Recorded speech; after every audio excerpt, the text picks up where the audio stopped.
to Forgotten Code, where we talk about games that other people aren't. This time around, we're exploring beyond the veil, deep into the depths of hell, to take a look at Akuji the Heartless for the PlayStation. This grim, dark 3D platformer holds an interesting place in the PlayStation's library, but it seems to have completely faded from public consciousness, despite being a competent entry in a genre that was underrepresented on Sony's first foray into the console market. There's a lot to take apart here, so let's gather our shrunken heads, sharpen our wrist blades, and get into it. In the mid-90s, there was one thing all console gamers held as sacrosanct. The Nintendo 64 was for multiplayer and 3D platformers, while the PlayStation was for RPGs and fighting games. It's absurd in retrospect and completely reductive, but there were some kernels of truth buried in these surge-powered playground debates. The PlayStation had the benefit of using discs, and that meant more space for storage, which meant higher quality music and longer games with more visual diversity through the use of pre-rendered backgrounds and cinematics. On the other hand, the Nintendo 64 had the advantage of 4 controller ports, shorter load times, and of course, the analog stick that made it the perfect home for games focused on exploration and movement. And Nintendo had another advantage. They had already mastered the platforming genre well before the move to 3D. The launch of Super Mario 64 in 1996 simply annihilated the competition with its high polygon counts, crisp visuals, refined, for the time, movement, cutting-edge camera, incredible music, and of course, the movement-enhancing power of the analog stick. Many imitators would follow, with standouts like Banjo-Kazooie and its sequel from Rare, and lesser-known titles like Glover, Rocket Robot on Wheels, and Starshot Space Circus Fever, but few would challenge the colossus that was Mario 64. But to be fair, Sony's console was no slouch. Early PlayStation games like Jumping Flash moved platforming forward by bringing it into 3D space, and games like Tomb Raider and Croc contributed to the genre in their own significant ways. But the story of Akuji begins with a different lizard. Not a croc, but a gecko. That's right, it's time to talk about Gex. Gex is an extremely 90s mascot, created by a young Crystal Dynamics. A television-obsessed, snarky, catchphrase-spewing gecko who runs and jumps and collects thingamabobs aplenty like all the other anthropomorphized animals of the 90s. Gex hasn't aged super well, with pretty middling gameplay and a heavy reliance on topical satire and contemporary references that have aged like milk. Look at the attitude of this gecko, though. Hard to deny that. Extremely cool, with an X, like the X in Gex. After the moderate success of the first 2D entry, the franchise made the leap to 3D with the second title, Gex: Enter the Gecko, and was followed up by a third and final installment called Gex 3: Deep Cover Gecko. These are not great games, but hey, they were competent 3D platformers on the PlayStation, and that's something. The third one crosses the line from innocuous to downright annoying with the incorporation of a pretty gross live-action element and a crippling reliance on, in case you didn't already know this was the late 90s, Austin Powers references. Gex 2 and 3 were also ported to the Nintendo 64, where I can't imagine the comparisons to Rare or Nintendo's work did them any favors. Gex has aged pretty poorly, but it was a financial success, and that success was guided by the remarkably prolific Glenn Schofield. He directed Gex: Enter the Gecko and Gex 3, which came out the same year he directed Akuji. It was a busy year for Glenn. And he would go on to do so much more. Schofield made a significant mark on the industry, executive producing huge franchises like Dead Space at Visceral, and eventually going on to found Sledgehammer Games. It's always neat to see someone's early work, and the dark tone of Akuji is a neat peek into the future of the games he would work on, like Dead Space, and the less influential but no less morbid Callisto Protocol. But before all that, he helmed Akuji the Heartless. Unfortunately, there isn't a lot of information about the development of Akuji, which leads me to believe it was probably fairly smooth. Crystal Dynamics was an experienced team with a fair amount of resources behind it, after all, using an in-house engine on hardware they were familiar with. There's very little data on sales either. I doubt it was a staggering success, or it would have had sequels, and I can see it struggling to find a market given it's an adult take on a genre primarily marketed towards children. Crystal Dynamics was certainly not above milking a franchise, see Gex and Legacy of Kain, and almost certainly would have done the same for Akuji had there been sufficient financial incentive. What has survived the relentless passage of time, though, are the reviews, which were very mixed. Akuji came out in early 1999. Remember, the Dreamcast was the hot new hardware on the horizon, and the PlayStation was already starting to show its age. Most reviewers praised the aesthetics, including the graphics and the music, but found the gameplay overly simplistic and shallow when compared to its contemporaries. They also complained about the camera, which is a valid criticism, but to be fair, almost every game from that era had a bad camera. In a fairly positive review, IGN said, quote, "Crystal Dynamics creates a fun, albeit derivative adventure title with an atmosphere all its own." End quote. They gave the game an 8. Stephen Garrett from GameSpot said, quote, "It's a nice, easy little platform game that'll only take you about 8 to 10 hours to beat in all, making it a good, brief distraction from tougher, time-devouring titles such as Legend of Zelda, Ocarina of Time." End quote. I love the description of Ocarina of Time as a tough, time-devouring game. How things have changed. These reviews are pretty spot on, and describe the experience of playing Akuji nicely. If I had to provide a quick description of Akuji, like an elevator pitch, it would be something along the lines of, it's a traditional platformer in the style of Gex 2, but like dark and twisted. Dark and twisted was a perfectly adequate pitch at this point in the 90s, as edginess was a currency that everyone was accepting. The blowback and resulting financial success from Mortal Kombat encouraged a whole generation of developers and art directors to lean into what they considered gritty, and though much of it may seem juvenile in retrospect, it was an interesting time in gaming and in games marketing. This print ad for Akuji is a great example of where we were tonally with marketing at the time. Seeing this was the first time I'd ever heard of the game, deep in an ancient issue of Electronic Gaming Monthly, and I must admit I was intrigued. In classic style, it says almost nothing useful about the game, other than that it had an edge, and in that era, an edge was often enough. And it must have worked, because here I am talking about it decades later. That's a seriously good ad. But even with extreme marketing like this, Akuji failed to make much of an impact on reviewers of the time, on the genre, or even on the public consciousness overall. It seems to be mostly forgotten, although it's true that the gameplay has some serious problems, and that it's more mechanically derivative than inventive. There's enough charming 90s edge in here to make it worth discussing. But before we get into those aesthetics, let's talk about what it's like to actually play Akuji the Heartless. If you've played a 3D platformer from this era, especially on the PlayStation, you'll know what to expect. It's a lot of running and timed jumping, light spatial awareness puzzles, and collectibles everywhere. But you won't be collecting stars or musical notes, though. No, nothing childish like that in Akuji. Here you're collecting shrunken heads, voodoo dolls, and magic power-ups to help you kill your enemies more effectively. And boy, are there a lot of enemies. Hope you like very simple combat, because there's a ton of it. The circle button swings your blade as fast as you can press it, and you can cycle through offensive spells that are usually some type of projectile, or defensive spells that add a splash of strategy to an otherwise very simple combat system. Too simple, really, until you get to later enemies and bosses, where they throw in mechanical wrinkles that can be pretty irritating. Take this weird green boss, for example. First, you have to destroy these pods to stop infinitely spawning spiders. Then you have to use a projectile spell to take out the boss, all while running around on a remarkably precarious platform and fighting against a hyperactive camera.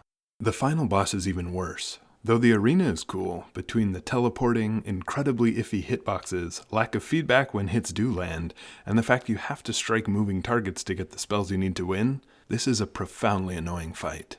In later levels, even average enemies become enormously frustrating. The combat never really gets more sophisticated, it's just tapping the circle button faster, but the enemies definitely get more tools in their arsenal.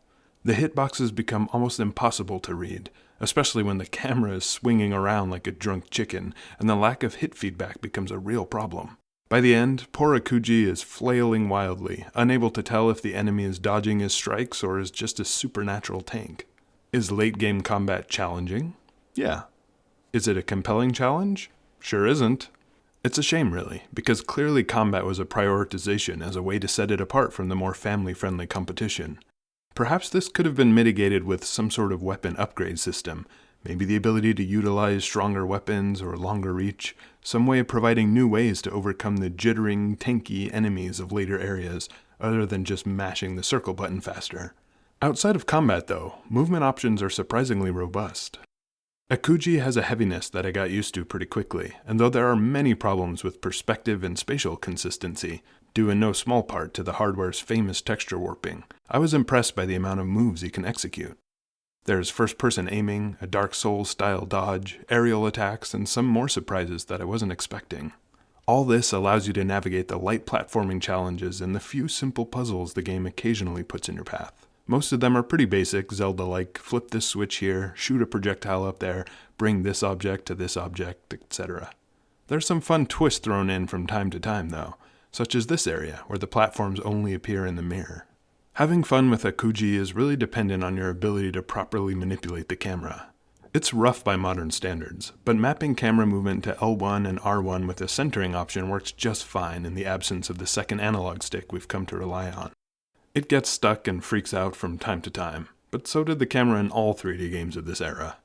And don't we all feel stuck and freak out from time to time? All that to say, Akuji the Heartless is a fun, albeit simple and occasionally frustrating 3D platformer. There's very little here gameplay-wise that isn't done better elsewhere, especially on the Nintendo 64, but what does stand out is the presentation. So let's talk about that. From the very first cutscene, it's clear what kind of game you're getting with Akuji. This intro can summarize the plot better than I can, with the added bonus of some fairly high-quality CGI for the time. See for yourself.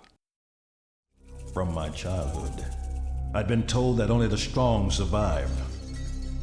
That the strong will rule. That power is the reward of a virtuous life. I led a virtuous life. I'd mastered the art of fighting. My weapons were an extension of my will. For spiritual power, I studied the ways of voodoo, the rituals of blood sacrifice, to channel the gods and unleash their wrath upon my enemies. I was to wed Keisha, eldest daughter of the Tonko tribe. The marriage of our tribes would have secured my family's control over the ruling class of Amora. The wedding rites were interrupted by my sudden murder. Though my life was taken by bitter treachery, my struggles did not end.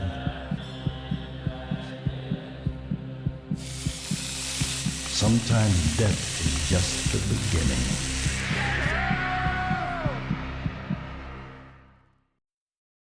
There you go. See why it's called Akuji the Heartless now, huh? So Akuji was killed by his absolute asshole of a brother, but it takes more than death to kill Akuji. He ends up in the afterlife in the realm of Baron Samedi, one of the Lua of Haitian voodoo.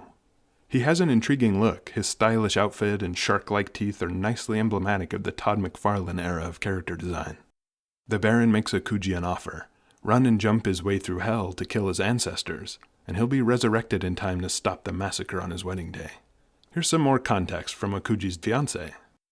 Keisha? It was your brother, Orad. He murdered our wedding guest. He cast the spells that entrapped me. His minions ripped your heart out and condemned you to wander the underworld. Our families are preparing for war, and your brother is preparing to sacrifice me to the gods. You must escape and stop him. Your only hope is to journey to Navo, the land that connects the realms of the dead with our world. You must seek an audience with Baron Samedi. Only he can help you. And there you have it. The concept of fighting your way through hell to kill your own ancestors is compelling, and certainly a bit more thematically complicated than rescuing a princess from a turtle. As far as justifications for weird biomes and surreal video gamey levels, it's as solid a premise as I've ever seen in a 3D platformer. The voice acting is decent throughout, for the time, with Akuji voiced by actor Richard Roundtree of Shaft fame. He does good work overall.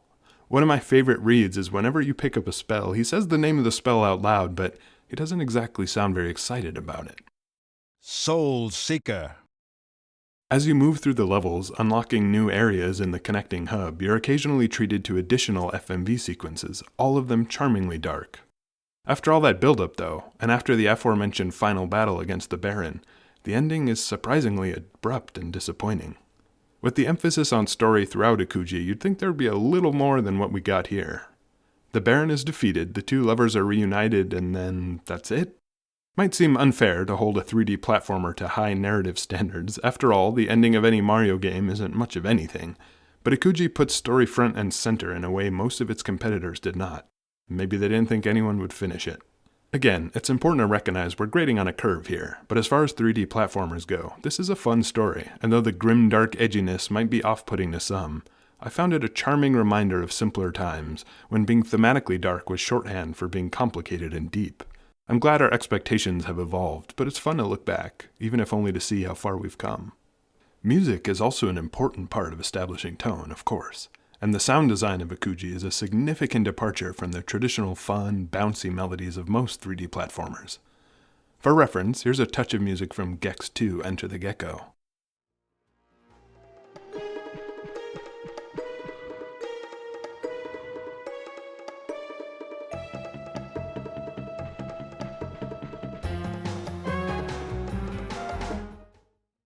And here's a sample from Akuji.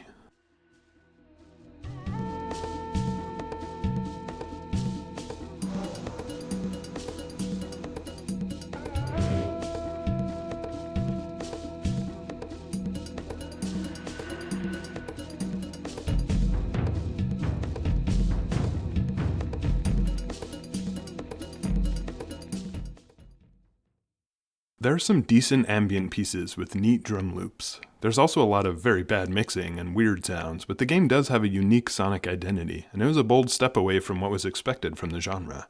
The music has aged better than much of this era. What hasn't aged so well, though, is the presentation of the character and the source material that Akuji draws from. I'm not qualified to determine if this pastiche of African diaspora religions is thoughtless, offensive, or somewhere in between, but I'm pretty sure it's not great. Flattening a vast spectrum of beliefs into what amounts to set decoration here is at the very least misguided.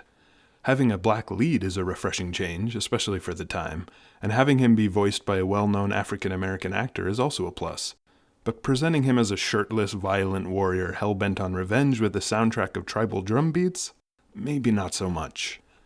I'll let smarter people than me tackle the issues with representation here, but needless to say, Akuji the Heartless is not a great source if you want to learn more about what African-derived religions are all about. And you should learn more, because voodoo is incredibly fascinating, a robust belief system with a singularly complex history. I've linked to another video on the topic in the description for you to check out after this one. Might be a good place to start. To be fair to Akuji, the game, not the character, it's not alone in aging poorly as far as representation. Maybe it stands out a bit more here, due to the intentional departure from the standard cartoony, non-human characters of other 3D platformers. Gex is a sexist asshole a lot of the time, but since he's a weird gecko, maybe it isn't quite so jarring. After all, everyone knows geckos are notoriously regressive. Putting aside the ethics of using this imagery, the game is nice to look at. It's impressive for the console, with some fun lighting effects and relatively sophisticated textures and character models. Given the surreal and dreamlike nature of the story, the warping textures caused by the lack of floating point precision on the hardware actually enhanced the aesthetics of the game, similar to the first Silent Hill. The PlayStation was bad at rendering realistic environments, but for unrealistic ones, like say, hell, it adds an interesting fluidity that works. Though Akuji makes voodoo the centerpiece of its story and its aesthetic identity in a way few other games do, it's interesting to note it's not the only game to do this. In fact, it's not the only game to do this on the PlayStation, or in the magical year of 1999. Another title that played in these same dark waters was Shadow Man, developed by Acclaim Studios T-Side and released in 1999 for the Nintendo 64, Windows, and the PlayStation, with a Dreamcast version following in December. Shadow Man was based on the comic book series by Valiant Comics, and features remarkably similar themes and aesthetics, with a strong emphasis on voodoo, the concepts of exploring beyond death, collecting items, environmental puzzles, and combat. Shadow Man found moderate success, and was well received enough to warrant a sequel on the PlayStation 2, and a remaster by the venerable Night Dive Studios in 2022. Between Akuji and Shadow Man clearly had more of an impact on the industry, but it's fascinating these two games came out the same year. I wasn't able to find information on whether or not the Shadow Man comics, which were first published in 1997, influenced the aesthetic sensibilities of Akuji, but it's not a huge stretch to assume that they did. It seems there was something in the air in the late 90s, and everyone was enraptured by the vast spectrum of spiritual practices popularized in Louisiana, Haiti, and beyond. So, should you play Akuji the Heartless? If you have any love or nostalgia for 3D platformers, then it's worth checking this one out. The gameplay is fine for the most part. At its worst, it can be frustrating. At its best, it manages to tap into that simple, pure fun of running, jumping, and exploration that the best of the genre has to offer. For an optimal experience, I'd recommend playing until you get stuck on an annoying boss, then toggling on invincibility to get through the irritating combat. It's fun coming back to games with traditional cheats. There's something very charming about entering a sequence of button presses to crack open the game and see behind the curtain. Enabling the debug menu on the pause screen brought back many fond memories, and more importantly, it allows you to skip the sequences that suck and get back to what the game does well. As long as you don't deprive yourself from using save states and cheats to overcome the more unpleasant segments, there's certainly fun to be had in Akuji the Heartless. If you're interested in the finest examples of 3D platformers from the era, you're much better off with Mario's early 3D entries, or one of the countless new nostalgia fuel options that include modern ease of use and quality of life features. On the other hand, if you want to see what it's like to play an early 3D platformer stapled to a chimera of 90s edge, you won't find anything better. Akuji is not a great game, but it is highly representative of 90s game design and the overall aesthetic sensibilities of that singular era. It stands out as a perfect example of the particular brand of sophomoric darkness you can find in comics like Spawn or movies like The Crow. I'm a fan of all of its self-conscious edginess, of its over-the-top character designs, of its constant mistaking dark topics for sophistication. If that sounds as fun to you as it does to me, come. Join me on the other side of the veil. There's enough edge to go around. Thanks for watching. Hope you'll check back for the next one.